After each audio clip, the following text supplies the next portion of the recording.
Hello there, good evening. Welcome to the final whistle. I'm Kenzie Benali. And I'm Steve Forbes. Well, a win and a clean sheet as Southampton beat Bournemouth 1-0 at the Vitality Stadium. We certainly enjoyed that one, didn't we, Steve? And with us to talk all about that game is former Saints captain Dean Hammond and NBC's lead soccer writer Joe Prince-Wright. Dean, we'll come to you first. We spoke before the game about the importance of the result in this one, and the boys got the job done tonight. I certainly did, Kenzie. Really professional performance, a good away performance. I thought they, to a man, worked ever so hard, put a real shift in for each other and for the football club, and a brilliant 3 points. A fantastic goal from Ché, real instinctive header, which we know kind of that's his way of scoring goals, really instinctive goals, good movement. And I thought he was exceptional tonight. I thought it was actually incredible the way he played in terms of his role for the team. The team showed real resilience. They defended well. Bazunu didn't really have too many saves to make. He had a couple of saves, but quite comfortable saves from long range, really. I thought the game management at the end was fantastic. The way they kept possession at times to run the clock down and see the game out. If Ché had scored that goal in the second half with that move, it would have been one of the goals of the season, because it must have been 15 to 20 passes, movement from the players. It was fantastic. So I think that the players and the team showed many signs to their game tonight, but it was a real team performance. Have they played better? Yes. Have there been more memorable results? Yes, but I think that's a really important 3 points for the players tonight. Moves us up the league. So yeah, congratulations to the players. I thought it was a really professional, disciplined performance from each player tonight. Yeah, 14th in the league now, Joe. Just how important were those 3 points, and what was your overall assessment of the game? Really important, Kenzie. As we said before, this was about building on that draw against West Ham, getting 3 points tonight. That's a really good return from those last two games against two very tough teams. And Bournemouth, longest unbeaten run in the Premier League at 6 games heading into this one. So I think for Saints to score so early, just kind of knocked the stuffing out of them, confidence. You can tell the home fans there at the Vitality just really quietened down a little bit. And as Dean mentioned there, Saints managed the game from start to finish really, really well. There weren't too many shaky moments, a few crosses into the box late on that were a little bit difficult to deal with. But I thought, at the back, Salisu and Ché Adams were excellent as a centre-back partnership. I think throughout the team, players just put in a shift. You look around and every single player was a 7 or an 8 out of 10 tonight.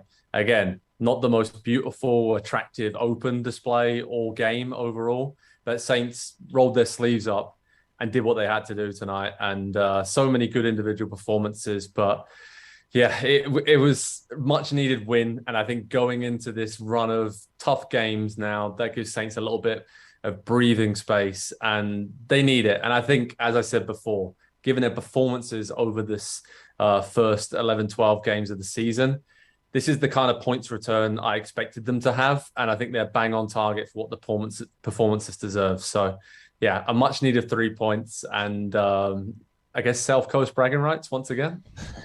Yes, definitely. As you say, Joe, not a beautiful and attractive game, but the opening goal certainly was. Just 9 minutes on the clock when Ché headed us in front.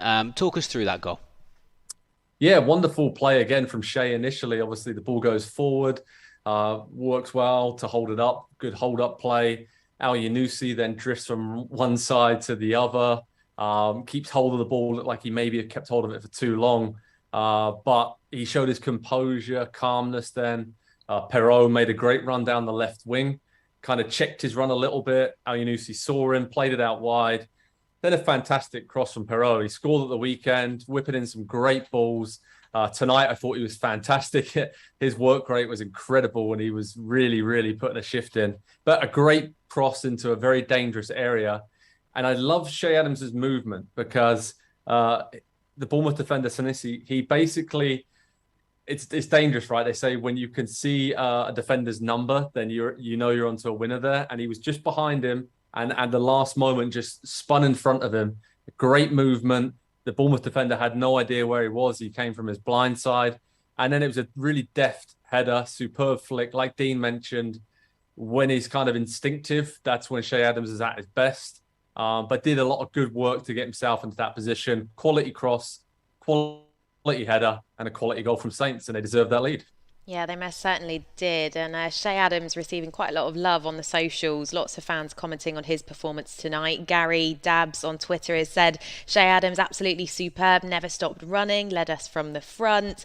Chris Wentz on YouTube, so happy with that result. Ché is a scoring lion. And Dean Cook also getting involved in the chat. He says, Ché Adams with a masterclass in how to play the target man role tonight. So definitely deserved love for him this evening. And it was a big goal, wasn't it, Dean, for Ché? I mean, it was his first in the league since Leicester away in August. But I think it's fair to say he hasn't been playing like a player that's lacking confidence. No, he's been brilliant, Kenzie, and I'm quite biased because I'm a huge fan of Ché. I love watching him play. Like you just mentioned there, the dedication he gives to the team and the unselfishness he does for the team sometimes can go unnoticed. But he was brilliant tonight and fully deserved his goal. And Joe's right. It's all about the cross and it's all about Ché's movement. It's Ché anticipating that Perro's going to cross it first time. So the defenders get themselves set and they're almost flat-footed. So Ché gets that half a yard because he's on the move. And he just guides the header lovely, uses the power of the cross, doesn't try to move his neck or his head too much, just kind of guides it into that far corner. So it was a brilliant Southampton goal, and that Ché's been playing really, really well. And it's difficult for strikers sometimes because we all judge them on the amount of goals they score. But the role that Ché plays for Southampton is so vital and so important. He holds the ball up as well as anyone. He's so strong, so strong. He bullies defenders. His willingness to run in behind now as well is a delight to see. He gets on the end of things. He creates things out of nothing. So if you're honest about Ché, really, he's doing his role as well as he possibly can. So he's playing brilliantly. I think where it's difficult, he hasn't got a striker alongside him or a partner alongside him who's on 10 to 12 goals at this stage of the season. And then we would be talking about what a perfect partnership.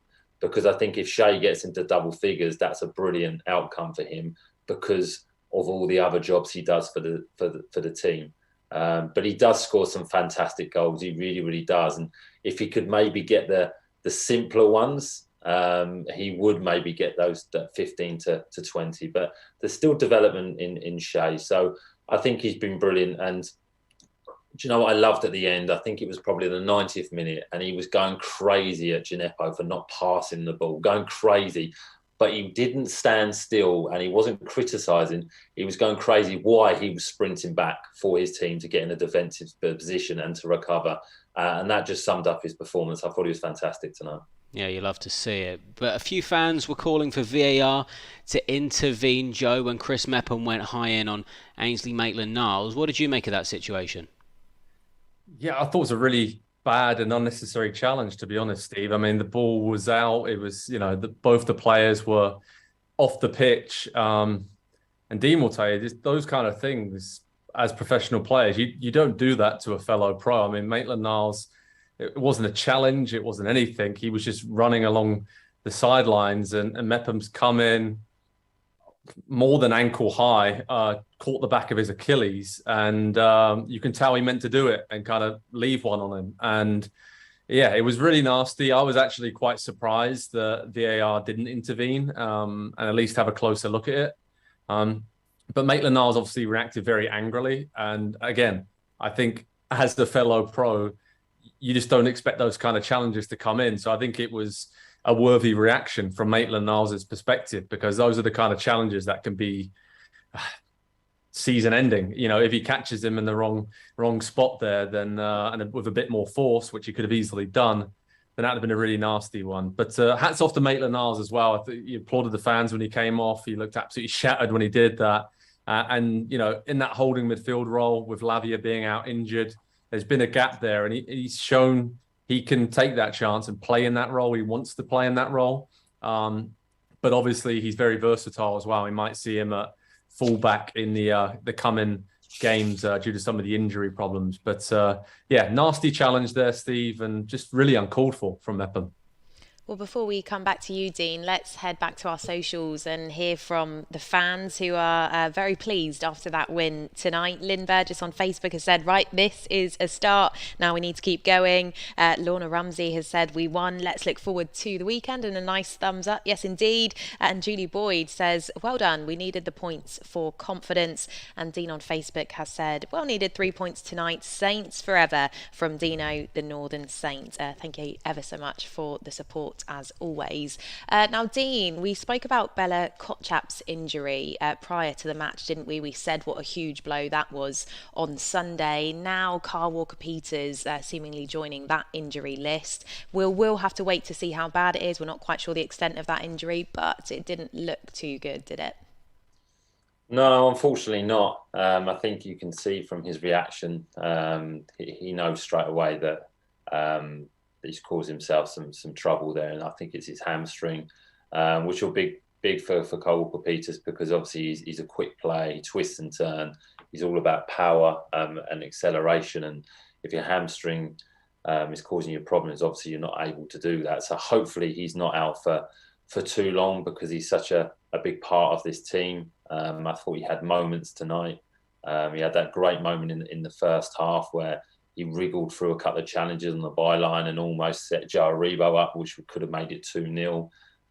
So yeah, he's a huge player for Southampton. But these things happen, and this is why managers want big squads, and they want people to be able to come in, and they want competition for places. So obviously you've got Livramento is out injured, Cole Walker-Peters is out injured now at right back, but I think there's Lewis Payne that's came in and played in the cup competitions, may get an opportunity now, and this is what happens with younger players. They get an opportunity out of nothing and then suddenly build a career. So you never know with that. Joe's just mentioned that Maitland-Niles could come in and play at that position. I think he's done that when he's been on loan at previous clubs before and maybe played there for Arsenal. We've seen Prowsey has filled in there at times. So hopefully it won't be too disrupting, because he is an important player, and hopefully he can recover pretty quickly. But we will see what the extent of that is. But it didn't look great, Kenzie, you're right. We spoke before the game about Shletasar and Lianco and who would play in the place of Bella Kotchap. Well, Shletasar started the game, but we were lucky enough to see both of them, Joe, when Lianco came on and Ralph switched it to a back three. How do you think they got on? First of all, lovely beards, both of them. Very well manicured. But I think, yeah, Shletasar looked really, really calm and composed alongside Salisu. I mean, obviously it's a blow to lose Bella Kotchap, but Shletasar on the ball was just kind of very calm, knocking it around, some really timely interceptions. I loved how aggressive he was when he had to be as well. Stepping out onto Solanke, is a very physical player, winning a lot of balls in the air. And that partnership seemed to work really well. So that was a huge positive, I think, from tonight. And Shletasar, obviously Croatian international, played at a high level at some big teams in Europe. So it's great to see him getting more used to the pace of the Premier League now. It's going to take him a few weeks for that. So yeah, really, really positive from him.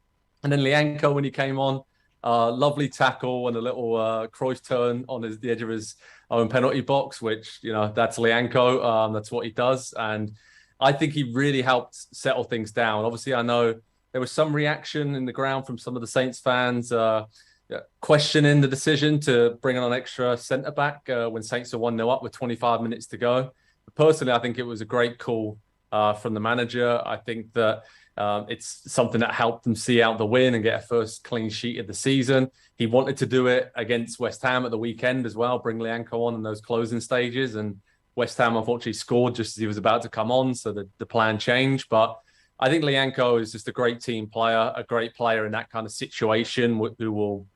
He had a great block as well centrally, so he's going to chuck himself in where it hurts, head balls away, clear balls away. And I think what he actually does in that one situation where he had a nice little turn and then picked out a pass is when he does win it or something does break down, he has the composure to keep the ball, which is key in those areas and those situations when you are trying to hold on to a lead like Saints did. So, yeah, even though we lost Balakochep at the weekend, some really positive displays from the other centre-backs. Yeah, most definitely. Now, Ben Power, certainly a happy man. He's getting in touch all the way from down under. He says, very happy morning here in Australia, a gutsy performance. Stephen is praising the likes of Adams and Perro. He said they both had great games. Rupert Davis on Facebook is saying, well done, Saints. And we have a comment here from the YouTube account Red and White. They've said clean sheet was needed, was the most important thing for me. 3 points, even better. Yeah, Dean, I mean, Joe touched on it there, our first clean sheet of the season. Just how good will that be for the likes of Gavin Bazunu and our defence? It's a big boost because you're going to need to keep clean sheets during the period of the season if you're going to win games. It's the foundation of being able to win games. And I thought, again, Gavin Bazunu was really, really reliable. I think that's the word I felt with him over the last probably 3 or 4 games. I trust him. I feel as though there's a trust in him. He's coming for crosses. He's very commanding. He's making saves that you would expect, but saves that are very, very good saves as well. His distribution with the ball is very, very good. So he's calm. He'll take that extra touch. He'll try and play out. And if he can't, his distribution over a longer distance is improving all the time. Like I say, he comes for crosses, which relieves pressure. And that would have done him the world of good because I think his performance against Man City was good, even though we lost 4-0. I think he made some good saves against West Ham. But a clean sheet for him tonight, he'll be thriving off that because that's what he wants as a goalkeeper. He wants to keep the ball out of his net. And I think he's been good for such a young goalkeeper. He's improving all the time. And I thought the defence was very, very good today. I felt calm with the Southampton's defending. I didn't at any point really feel as though we were going to concede tonight, whether that was the lack of creativity from Bournemouth or just the positioning, the reading of the game, the willingness and determination from Southampton. It was probably a combination of both. But I felt pretty calm tonight, and that's a good sign. And like I say, it's the first clean sheet, and hopefully there can be many, many more this season. Yeah, well, we've just got 3 days until Arsenal make a trip to St Mary's on Sunday. Joe, do you think Southampton can now take that momentum into a game against the league leaders? Yes, Steve, I think in many ways it's a free hit, right? I mean, nobody really expects Saints to go toe-to-toe with Arsenal, but last season they beat them 1-0 at home. Obviously, it's a very different Arsenal side. They've had some quality additions with Gabriel Jesus being the main one that's really just brought their entire attack to life. So it's going to be a real tall order against Arsenal, but you're just seeing some of the quotes come through from James Ward-Prowse, the Saints skipper, after the game saying, you know, they've got a great group of lads. They'll work hard no matter what. And the fact that, you know, he called it such a huge win, and I think it'll give him confidence, especially defensively, like Dean said. For Gavin Bazunu, that'll do him the world of good to get a first clean sheet because that's probably been chipping away at him. And we saw maybe Saints go to a back 5 from the start against Arsenal. They showed they can play different ways and just be a bit more resolute and resilient. And I think we all know they have quality individuals, be it Ché Adams up top, Ward-Prowse from a free kick situation, other midfielders like Al-Yunusi, Armstrong, both Armstrongs really, and Joe Aribo. They've got talented players who you would fancy to take a chance if it popped up. So that's a big step forward, this win at Bournemouth. And going into the game against Arsenal on Sunday, St Mary's will be rocking, be a good atmosphere. I really want to see the home fans just get behind this young team because I think now we've seen that they can be resilient. They can really, you know, bend but not break. And that was a big, big step forward tonight against an informed Bournemouth team. So full of confidence. And like I said, these young players, if they rotate a few more into the lineup on Sunday against Arsenal, then they can go out there with no fear whatsoever because I think many people would see Arsenal as the favourites, but that's worked out pretty well for Saints in some situations against Arsenal and some other big teams over the last few seasons. So I'm really looking forward to that game at St Mary's. Yeah, as are we, Joe. And Dean, what about you? What are your early thoughts ahead of us taking on Mikel Arteta's men? Well, I agree with everything Joe's just said. I think the result tonight has really helped. It almost becomes a bit of a free hit against a brilliant Arsenal team that are playing some fantastic football and are very, very dangerous and picked up some fantastic results this season. So it's going to be a challenging game. It's going to be difficult. But like Joe just said there, I think a change of shape in terms of going back to a back three or a back five, and just giving up possession and just being very, very disciplined, and then using that pace on the counter-attack in Adam Armstrong, in Ché Adams, in Joe Aribo, and then being able to try and maybe cause Arsenal problems that way. So tonight's result would have really, really helped Southampton in terms of confidence and belief, and creating an atmosphere at St Mary's for the game at the weekend. So it's going to be challenging. It's going to be difficult. They're playing the best team in the country at the moment. But like we've seen from the past, and like last season, we beat Arsenal at home with a brilliant 1-0 victory. I think I remember Fraser Forster making 2 or 3 brilliant saves, and we may need that again, and you're probably going to need a little bit of luck.